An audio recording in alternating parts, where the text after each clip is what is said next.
Boa noite, irmãos. Quero saudá-los com a graça e com a paz de nosso Senhor e Salvador Jesus Cristo. Expressar minha alegria mais uma vez em poder estar aqui com os irmãos, podendo compartilhar a palavra do Senhor. E eu quero convidá-los a abrirmos no Evangelho de Lucas, no capítulo 19, para fazermos a leitura do versículo 1 até o versículo de número 10. Entrando em Jericó, atravessava Jesus a cidade. Eis que um homem chamado Zaqueu, maioral dos publicanos e rico, procurava ver quem era Jesus, mas não podia, por causa da multidão, por ser ele de pequena estatura. Então, correndo adiante, subiu a um sicômoro, a fim de vê-lo, porque por ali havia de passar. Quando Jesus chegou àquele lugar, olhando para cima, disse-lhe, Zaqueu, desce depressa, pois me convém ficar hoje em tua casa.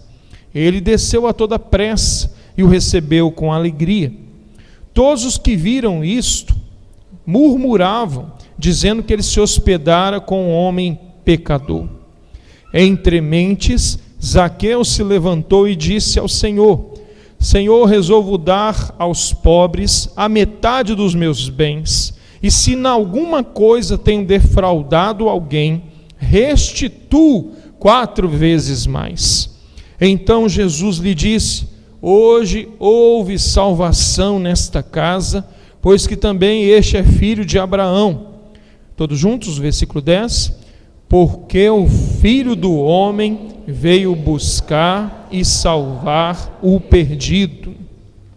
Senhor, muito obrigado pela Tua palavra que acabamos de ler, e queremos humildemente suplicar ao Senhor, que o Senhor possa falar ao nosso coração, abençoar a nossa vida e aumentar a nossa fé. Cremos na Tua palavra, cremos que ela é a voz do Senhor, é a revelação especial do Senhor para a tua igreja. Bendizemos ao Senhor por ela e encarecidamente te suplicamos, abençoe a nossa vida neste momento. Particularmente eu peço ao Senhor que tenha misericórdia da minha vida, para que eu seja fiel na exposição, na apresentação, na explicação e na aplicação dela para a nossa vida. Rogamos todas essas coisas, não em nossos méritos, mas nos méritos de Cristo Jesus, aquele que vive e reina para sempre. Amém e amém. Queridos, eu sou de Minas Gerais e lá coisa que não falta são histórias. Tem dezenas, centenas, milhares delas. E eu me refiro a histórias relacionadas à igreja, à vida da igreja, ao avanço do reino. E eu lembro de uma que eu quero fazer destaque nessa noite, que foi como e quando o presbiterianismo chegou no leste de Minas Gerais. Ali na região de Governador Valadares para frente, indo ali para o lado do Espírito Santo, ali o leste de Minas Gerais. Ali no final do século XVIII, já perto do século XIX, o missionário andava de porta em porta naquela época que as cidades eram raras. Então ele foi de fazenda a fazenda, de porta em porta, batendo em cada uma. E então em determinada casa ele bateu na porta, e um fazendeiro, aquela época daqueles coronéis, abriu a porta, e ele então falou com calma, com tranquilidade, com amor, e disse assim ao fazendeiro, olha, eu queria, se o senhor permitir, poder ler a palavra de Deus para o senhor, explicá-la para o Senhor, e se o senhor ainda permitir, gostaria até de fazer uma oração com o Senhor e com a sua família. Claro que ele se apresentou e tudo, mas antes dele terminar essa última frase, o coronel o interrompeu e disse assim, olha, eu não gosto de Bíblia, eu não gosto de crente, então dá a meia volta e suma da minha casa. E fechou a porta. E aí então o missionário, deu uma pensadinha, olhou para a porta novamente. Aí o coronel abriu de novo, ele falou: olha, deixa eu explicar, porque talvez o senhor não entendeu, né? Eu queria ler a palavra de Deus com o senhor, se o senhor permitir, eu gostaria de explicá-lo, se o senhor permitir, eu ainda gostaria de orar com a sua família, só isso e tal. De novo o coronel interrompeu e disse assim: olha, eu não gosto de Bíblia, eu não gosto de crente, então dá meia volta e suma da minha casa, e bateu a porta. Aí o missionário então coçou a cabeça, pensou, e aí o coronel já abriu chateado, né? E aí o missionário falou: olha, é rapidinho, eu só vou ler um texto aqui da palavra de Deus para o senhor, é muito rapidinho, só vou ler. E o coronel falou: se você bater de novo, você vai ver comigo. E fechou a porta. Aí o missionário ficou pensando, não é? Estava ali para pregar o evangelho, a oportunidade não foi lhe dada. Então havia lá na frente da casa daquele fazendeiro uma pedra. Ele então subiu na pedra. Lá do alto da pedra, ele abriu o inário dele e começou a cantar. Começou a cantar aquele hino que diz assim: ó, quão cego eu andei e perdido vaguei, longe, longe do meu Salvador. Mas da glória desceu, o seu sangue verteu e salvou este pobre pecador. Foi na cruz que um dia eu vi meu pecado castigado em Jesus. Foi ali pela fé que os meus olhos abri e agora me alegro em sua luz. Antes de continuar cantando, então o fazendeiro já abriu a porta, com os olhos marejados de lágrima, convidou o missionário para entrar, e ali converteu-se a primeira família no leste de Minas Gerais. Primeira família presbiteriana no leste de Minas Gerais. Está aí na nossa história presbiteriana do Brasil. Bom, e podemos dizer que essa história é muito bonita, porque foi, na verdade, não que o fazendeiro tenha convidado o missionário para entrar, mas que o próprio missionário se convidou para entrar na casa dele, praticamente. No texto que nós acabamos de ler, acontece algo semelhante. Acontece algo muito semelhante. E se fosse dar um título para essa mensagem, eu chamaria ela de um convite especial. E por isso, queridos, eu gostaria de reler o texto com os irmãos, fazendo algumas explicações, trazendo a lume alguns detalhes dessa passagem, e depois faremos 3 aplicações rapidamente. Então, releiamos o texto de Lucas 19, de 1 a 10. Quero só fazer um destaque antes de relermos, que essa história está registrada apenas em Lucas. Nós não temos ela nem em Mateus, Marcos ou João. Temos ela apenas aqui em Lucas. Aliás, Lucas fez isso com essa história e com outras que são contadas apenas aqui. Além de algumas parábolas que só ele também escreveu. Claro que inspirado pelo Espírito Santo e tendo então na frente de si uma meta muito importante, que era a pregação do Evangelho para os não-judeus, para os gregos particularmente.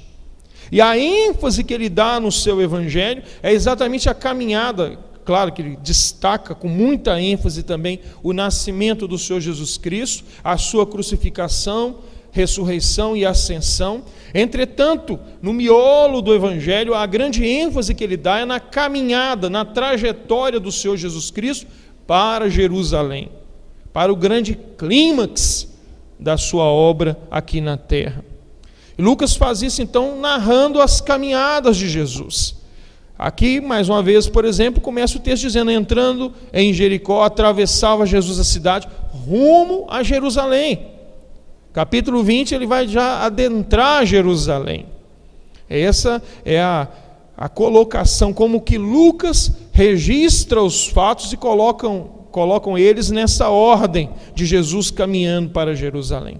Outro fator que é importante destacar é a ênfase que Lucas dá então na humanidade de Cristo. 100% homem, 100% Deus, e no Evangelho então ele ressalta essa humanidade do Senhor Jesus Cristo.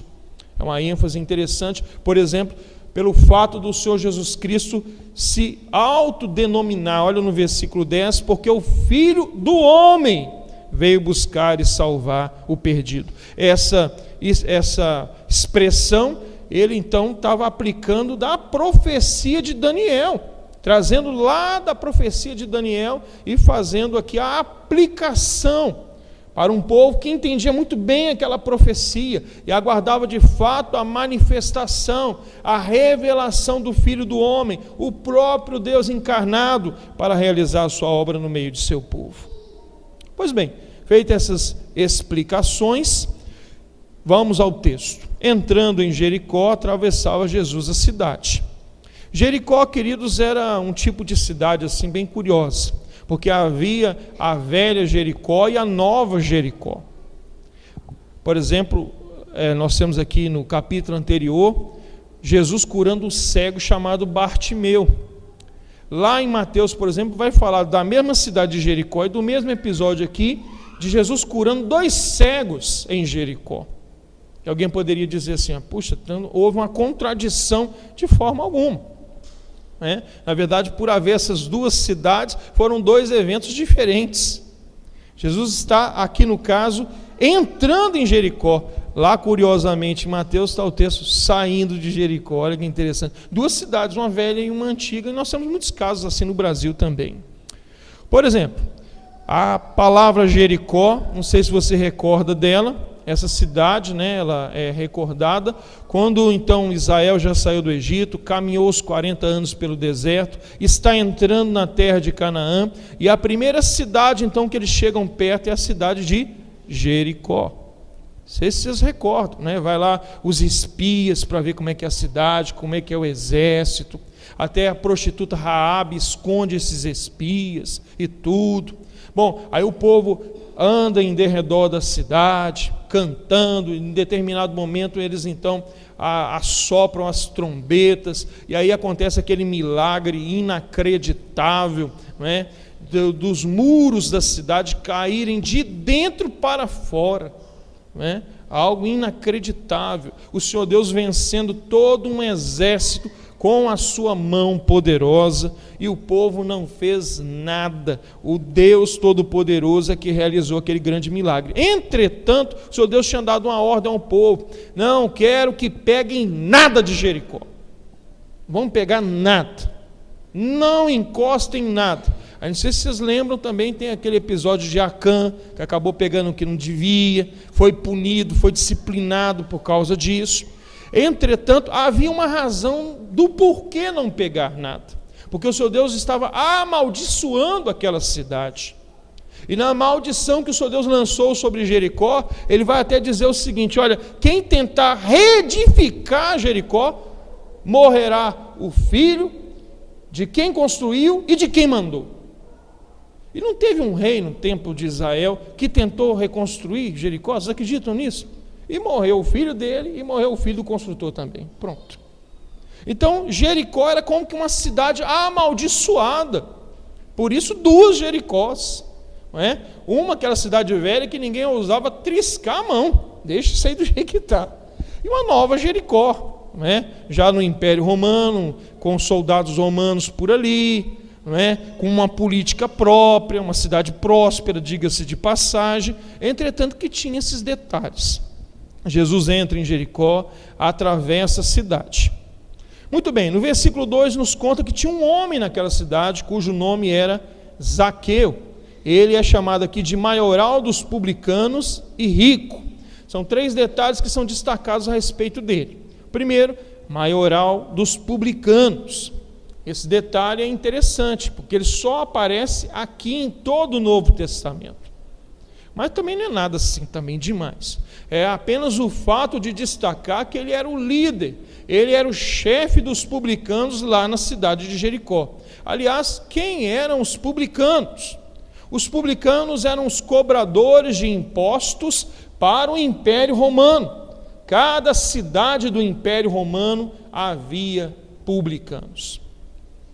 Esses publicanos, então, possuíam cargos políticos, cargos de confiança, algo que não é assim tão estranho para nós, a gente entende muito bem como é que funciona isso. Pois bem, lá em Jericó havia muitos publicanos, e tinha até um chefe dos publicanos, o maioral dos publicanos, Zaqueu. Aliás, a palavra Zaqueu é digno de nota também explicar, Às vezes a gente pensa nessa palavra, né? Zaqueu, nunca vi uma palavra igual a essa. Na verdade, Zaqueu é um diminutivo de um outro nome, Zacarias. Então, Zaqueu é uma abreviação do nome de Zacarias, Zaqueu, né? Hoje, por exemplo, em inglês, a palavra Zacarias, eles diminuem ela falando Zac, né? Zac, pronto. A gente não tem muito tipo, né? Não usa muito esse nome Zacarias aqui no Brasil, mas nós temos uma palavra similar, por exemplo, José, a gente chama de Zé. Então é mais ou menos assim, Zaqueu, de Zacarias, não é? Está aí o diminutivo. Mas tem um outro detalhe, além de ser o maior dos publicanos, ele era rico. E isso é um detalhe interessante, não é? Por quê? Porque apesar de ser rico, ele não era benquisto na cidade de Jericó. Aliás, em nenhum lugar de Israel os publicanos eram benquistos. Até pelo contrário, eles eram discriminados, rejeitados. Para vocês terem uma ideia, o publicano estava no mesmo pé de igualdade que as prostitutas.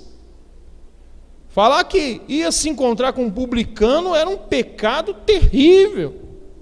Daí um episódio mais à frente que nós vamos ler, no versículo 7, que todos os que viram isso murmuravam, dizendo que eles se hospedaram com um homem pecador.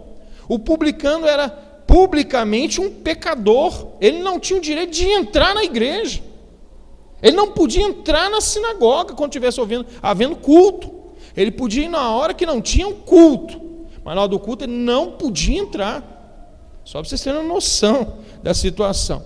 Bom, além desse detalhe dele ser rico, porque você sabe como é que funciona, né? Cobrador de impostos, não tem nenhuma fiscalização, não tem corregedoria atrás, então ele tinha que cobrar 10%, era um mandato do Império Romano, mas e se eu cobrar 20%, o que tem? Quem é que vai encher minha paciência por causa disso? E se eu cobrar 30%? E se eu cobrar 40%? O que tem? Então, de tudo que se vendia, de tudo que se comprava em Jericó, tudo tinha impostos que deveriam ser levados para Roma. E Zaqueu, como o chefe disso, é claro que ele deve ter extorquido muita gente, deve ter abusado dos seus deveres e direitos, e provavelmente a sua riqueza então fosse oriunda de uma desonestidade dele. Porque eu digo isso por causa do versículo à frente também, o versículo 8, Zaqueu se levanta lá na sua casa e diz ao Senhor assim: resolvo dar aos pobres a metade dos meus bens, e se em alguma coisa tenho defraudado alguém, restituo 4 vezes mais. Muito bem, continuemos a história desse homem. Versículo 3 vai falar uma terceira questão relacionada a Zaqueu. Ele procurava ver quem era Jesus, mas não podia, por causa da multidão, por ser ele de pequena estatura. Muito bem, né? Muitos comentaristas discutem quem que era realmente o baixinho na história, se era Zaqueu ou se era Jesus, não é? Como nós não temos nenhuma outra menção na história de Jesus que ele fosse baixinho, provavelmente era Zaqueu mesmo, um baixinho.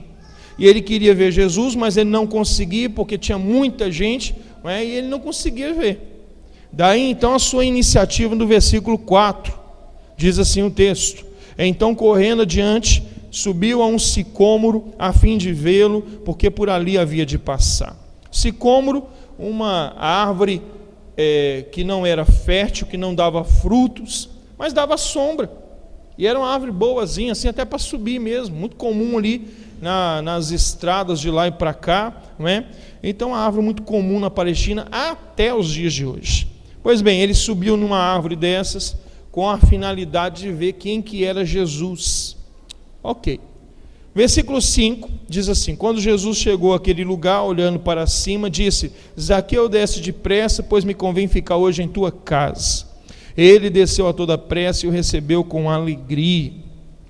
Esses 2 versículos aqui nós vamos deixar eles para o final, por causa das aplicações. Mas só para entender o que acontece, veja que Jesus está atravessando a cidade, tem uma multidão, todo mundo quer pelo menos tocar nele, ele está caminhando para Jerusalém, não tem tempo para ficar ali parando aqui, parando ali. Isso não significa que ele fosse desinteressado, que não era de forma alguma. Entretanto, Jesus se dirige à árvore onde Zaqueu havia subido. E esse é um fato que nós vamos explorar mais adiante, não é? E Jesus vai para a casa desse Zaqueu. Jesus vai se hospedar com ele, vai passar um tempo em sua casa, que é um privilégio gigantesco, imaginemos nós. Imagine você, Jesus entrando na sua casa, estando lá para almoçar, para jantar, para passar o dia com você e com a sua família. Imagine. Muito bem, versículo 7, depois a gente volta aí no versículo 5 e 6. Versículo 7, todos os que viram isso murmuravam, dizendo que ele se hospedara com um homem pecador. Eu já dei alguma explicação, o que eu quero frisar é essa palavrinha, todos os que viram isso. Fico pensando, será que ninguém achou bom? Será que é possível que ninguém achou interessante Jesus entrar na casa de um pecador? Mas eu vos explico dizendo que até hoje é assim, irmãos. Até hoje é assim, até hoje tem gente que não gosta que alguém se converta ao Senhor Jesus Cristo. Alguém que se converta ao Evangelho. Tem gente. Eu lembro, por exemplo, de um amigo meu, o pastor Luciano, e ele contou e eu nunca mais esqueci, foi quando, em 1996, o Senhor Jesus Cristo converteu o coração dele, e ele era um católico. Ele então resolve ligar para sua mãe, lá em Ubá, lá em Minas também, e ele liga para sua mãe e fala assim: mãe, eu tenho que contar uma coisa para a senhora, mãe, eu estou muito feliz, eu estou alegre demais, aconteceu algo incrível na minha vida, mãe, Jesus entrou no meu coração, mãe, agora eu sou um discípulo de Cristo, agora eu sirvo a Jesus, eu estou feliz demais, mãe, eu queria contar isso para a senhora ficar alegre também. Aí a mãe dele disse assim: olha, meu filho, você não podia ter contado uma pior tragédia, eu preferia ter ouvido que você morreu do que ouvir uma história dessa. Já pensou? Então até hoje é assim, irmãos, até hoje tem gente que não fica feliz com quem que é convertido por Cristo. Bom, a população aqui demonstrou isso claramente, todos os que viram isso murmuravam. Claro que a murmuração deles era: puxa vida, a cidade é tão grande, tem tanta gente boa aqui. Quem sabe estava ali o chefe da sinagoga também, estavam ali outros fariseus bons, gente fina, gente legal, gente boa. E aí Jesus vai para a casa de um pecador, de um publicano. Será que ele não tem vergonha na cara? Alguém pode ter reclamado. Bom, enquanto isso, o pessoal está reclamando lá fora, mas lá dentro, olha o versículo 8. Entre mentes, essa palavra entre mentes dá a ideia de que, paralelamente, se lá fora tem gente reclamando, aqui a história é outra. Entre mentes, Zaqueu se levantou e disse ao Senhor: Senhor, resolvo dar aos pobres a metade dos meus bens, e se em alguma coisa tenho defraudado alguém, restituo 4 vezes mais. Já pensou? Que decisão, que transformação inacreditável. Zaqueu, querido, está tomando um posicionamento radical. Trata-se de uma mudança radical, alguma coisa completamente inesperada. Como que alguém diz assim: eu resolvo dar aos pobres a metade de tudo que eu tenho? E se já não bastasse essa sua decisão, ele toma uma segunda decisão junto a essa. E naquele que eu roubei, eu quero restituir pelo menos 4 vezes. Algo que estava acima da lei.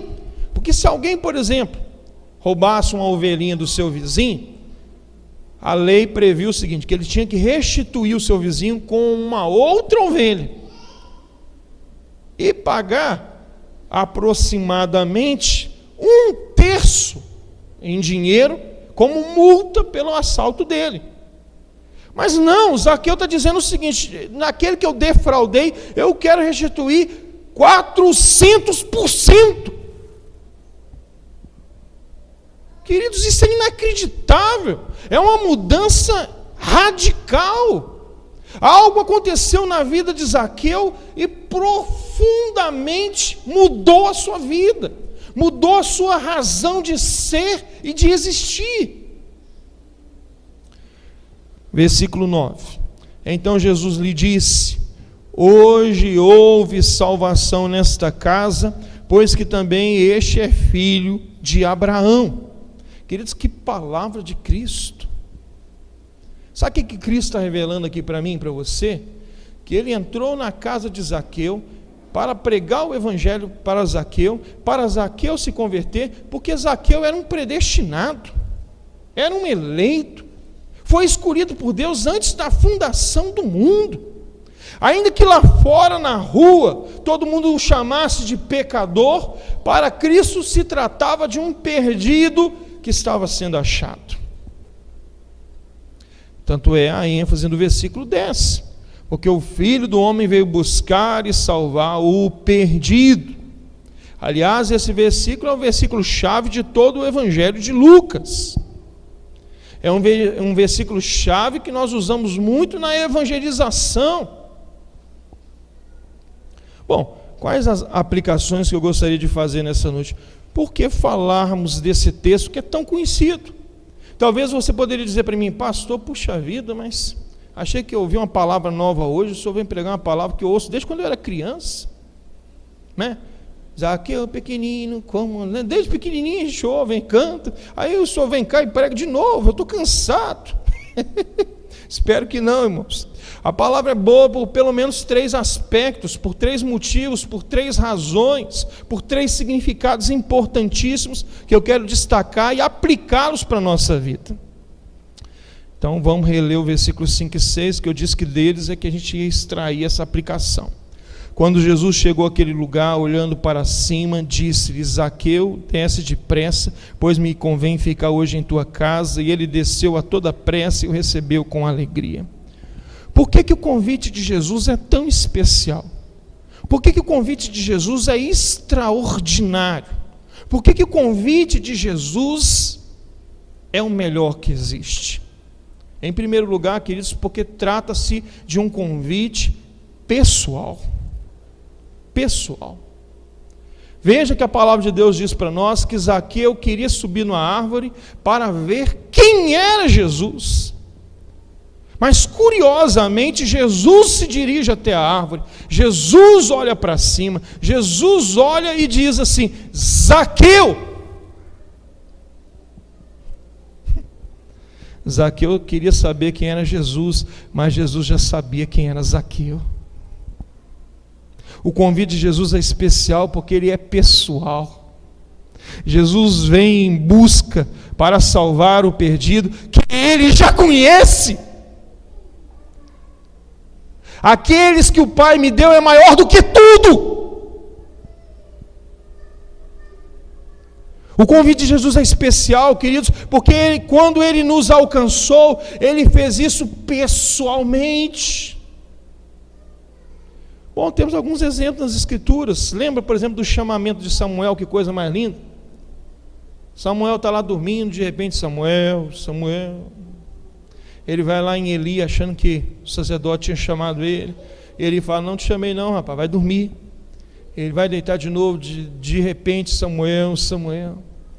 Ele volta em Eli: Senhor, o Senhor me chamou? Não, chamei não, vai dormir. De novo: Samuel.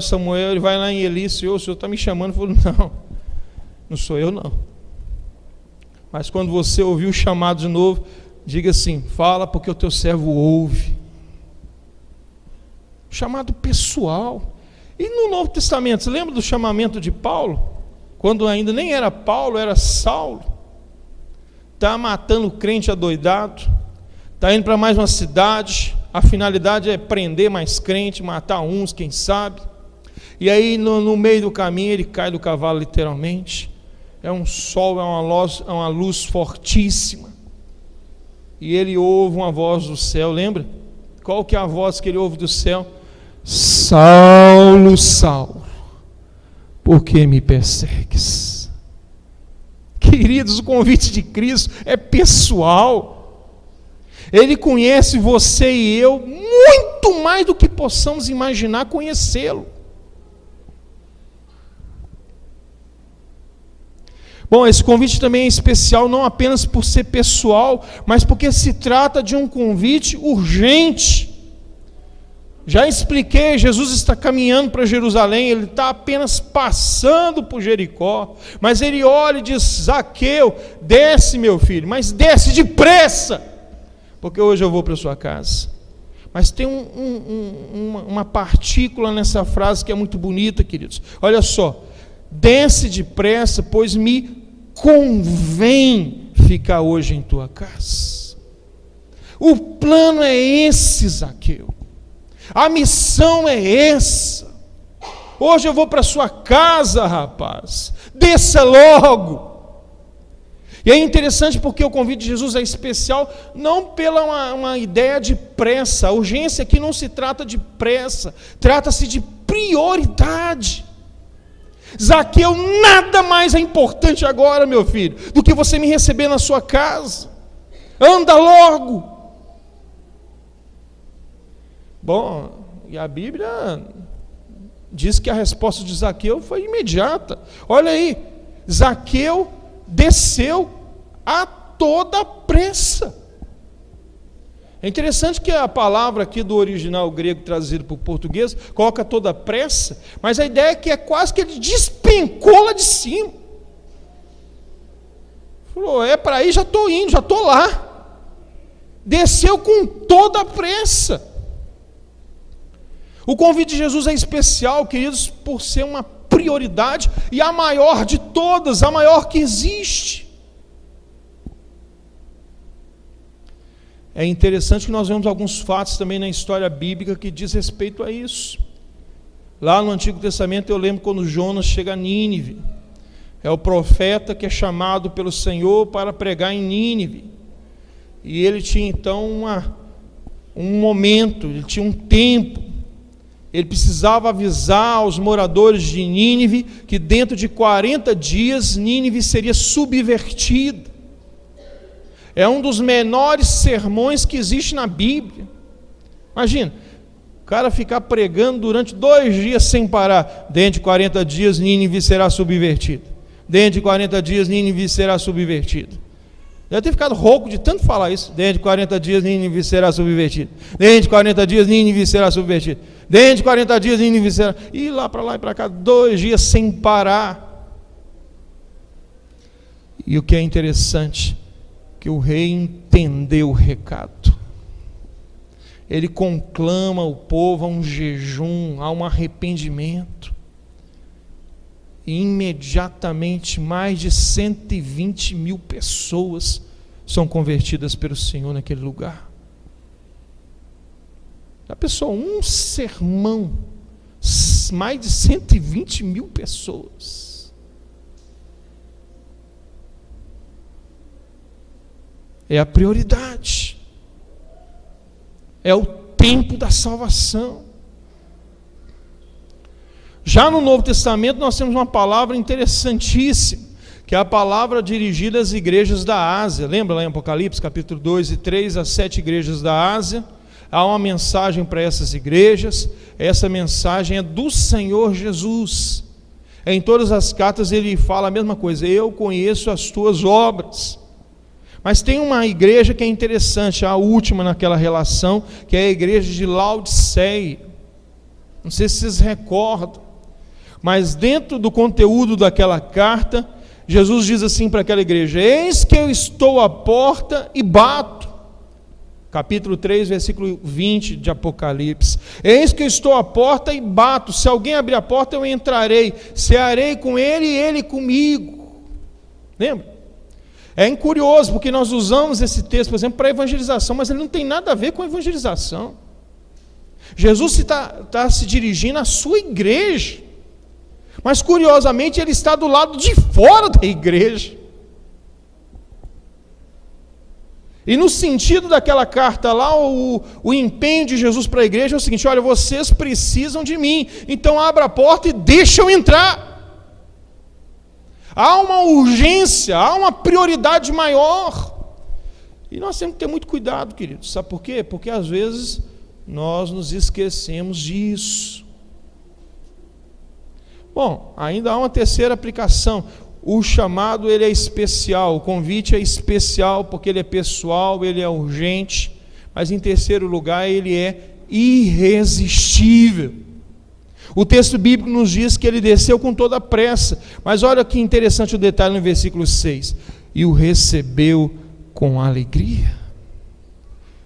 Aliás, a palavra alegria é um dos termos chaves no Evangelho de Lucas, se repete muitas vezes no Evangelho. A palavra alegria é expressa no momento do nascimento do Senhor Jesus Cristo, é expressa, por exemplo, quando os discípulos vão pregar o Evangelho e voltam com alegria, é expressa aqui, é expressa lá nas parábolas das coisas perdidas que foram achadas, não é? A mulher que acha a moeda, ela fica alegre, o pastor que acha a ovelha, ele fica alegre, o pai que recebe o filho, ele fica alegre. A alegria é um termo chave. Mas é interessante que aqui nesse episódio, nessa narrativa, ele prefigura para nós a ideia de ser irresistível o convite de Cristo. Zaqueu desce porque me convém para a tua casa. Ele desce e o recebe com alegria. É como se ele dissesse assim com sua alegria: não poderia ter acontecido algo maior e mais maravilhoso na minha vida do que isso. Eu vou receber Jesus na minha casa. Não tem como dizer não. É impossível dizer não. O chamado de Cristo, o convite de Cristo, ele é irresistível. E algo que demonstra isso aqui é na sua decisão, lá no versículo 8. Ele se levanta e diz: Senhor, eu resolvo. Os posicionamentos de Zaqueu mudaram, o seu coração mudou, a sua mentalidade foi transformada, algo novo aconteceu e isso foi irresistível. Sabe o que eu comparo? Eu comparo, por exemplo, imagine você dentro de uma casa pegando fogo e você sem condições nenhuma de sair daquela casa. Deus nos livre e nos guarde numa situação dessa. Mas é só para imaginarmos essa ideia do irresistível. E você está dentro de uma casa pegando fogo e de repente alguém entra para lhe salvar, alguém lhe estende a mão. Imagine, você diria assim: não, obrigado, eu vou mais tarde. Está um calorzinho até gostoso, está tendo umas queimaduras, mas isso é normal. Não, queridos, nós nos agarraríamos naquele braço com todas as nossas forças. Nós abraçaríamos aquela pessoa como nunca abraçamos ninguém. E diríamos nos pés do seu ouvido: obrigado. Isso é a ideia de irresistível. Quando Jesus diz: Zaqueu, desce, porque me convém ir para a sua casa, ele desce com toda a pressa e recebe com alegria, queridos, porque não poderia jamais ter acontecido algo melhor na sua vida. Bom, aqui é claro que eu não estou nem falando de questões teológicas, mas poderíamos falar dela. Bom, eu citei, né? Eu falei um pouquinho da questão que o filho de Abraão, da escolha de Deus antes da fundação do mundo. Mas esse texto é digno de passagem, queridos, de nos mostrar, de nos revelar, de nos apresentar a maravilhosa graça de Deus em Cristo Jesus. Jesus alcançando um pecador totalmente depravado, morto nos seus delitos e pecados. Jesus vai morrer por ele, porque ele foi escolhido antes da fundação do mundo. E o seu chamado para esse homem é um chamado irresistível. E aí, queridos, não tem como eu pregar essa mensagem sem falar da história do Zé Pinguço. Não tem como. Você lembra da história do Zé Pinguço, minha filha? Não lembra?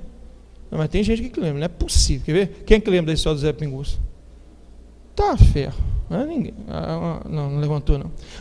A história do Zé Pinguço é uma história real, aconteceu lá em São Paulo, uma daquelas mineradoras lá de São Paulo. Você já pode imaginar o porquê do apelido, né? Ele bebia todas e mais algumas. Da 1 a 51 ele bebia tudo, né? Chegava todo dia bêbado, sujeito desarranjado, desarrumado, arruinado. E daí o apelido, Zé Pinguço. Todo dia atrasado, todo dia cheio daquelas lorotas. Era motivo, então, queridos, de bagunça dos colegas, de chacotas. Mas aí aconteceu que um dia o Zé chegou diferente, chegou sóbrio, arrumado, chegou mais cedo. Alguma coisa tinha acontecido, o Zé estava diferente. Logo rolou na boca miúda. Ele tinha sido convidado para ir a uma igreja, ele ouviu o evangelho de Jesus Cristo lhe converteu o coração, ele era uma nova criatura. Zé agora era crente. Os colegas acharam apenas mais um motivo para uma piada nova. Ei, Zé crente, fala para nós, Zé, qual que é o milagre que você mais gosta? Fala, Zé. Aposto que é aquele que Jesus transformou a água em vinho. Fala, Zé. Todo dia as mesmas chacotas, as mesmas piadas. Como eu disse, tem gente que não gosta que os outros se convertam. Mas enfim, de tanto importuná-lo, de tanto encher a paciência, um dia o Zé falou: fala, Zé, qual que é o milagre que você mais gosta? Aposto que é aquele que Jesus transformou a água em vinho. Fala. E ele falou: olha, eu não sei explicar para vocês como foi que Jesus transformou a água em vinho, mas uma coisa eu sei explicar. Lá na minha casa, Jesus transformou cachaça em pão, transformou tristeza em alegria, transformou morte em vida, transformou desgraça em graça, transformou Zé Pinguço em Zé crente. Porque é isso que Cristo faz na nossa vida, queridos. Mas por que pregar essa mensagem? Por 3 razões. A primeira, queridos, é para você que está me ouvindo aqui, e quem sabe esse convite de Jesus ainda não entrou no seu coração. Você tem vindo à igreja, sabe como é que é? Você é aquele sujeito que é eterno visitante. Você vem... seja bem-vindo, obrigado, fica aí, vai ficando, né? Passa um domingo, passa 15, passa 1000 domingos, o sujeito está lá, né? Já fizeram até a carteirinha de visitante oficial para ele, né? Ninguém visita mais que né? Queridos, deixa eu te falar, Cristo tem falado ao seu coração todo esse tempo, quem sabe hoje você acorde e entenda o que Cristo fez por você. Então, essa mensagem tem esse objetivo, um objetivo evangelístico. Não é que a mensagem, o pastor Jean, ou alguma coisa vai acontecer aqui de mágica, não. Mas é o seu entendimento que abrirá, os seus olhos abrirão, você compreenderá, você entenderá o que Cristo fez, e você crerá nele de todo o seu coração. Mas há uma segunda razão por pregar essa mensagem. É para você, meu querido, meu irmão amado, que está assim meio desanimado, sabe o que? Está assim, meio assim, sabe? Vai cantar um louvor, você não sente graça nenhuma. Quando pede para ficar de pé, rapaz, é tanta dor que aparece. Aí quando olha para o cântico que você não gosta do cântico, esse cântico de novo. Você não fala isso, lá na sua consciência, de novo. Aquela vida, sabe, aquela vida assim esquisita. Tipo a vida de um crente ruim. Você vem para a igreja num esforço terrível. Ler a Bíblia para você é um esforço terrível. Orar para você é uma coisa chata. Essa mensagem também é para te acordar, meu irmão. É de fazer você lembrar o que Cristo fez na sua vida. É para relembrar a obra da graça de Deus no seu coração.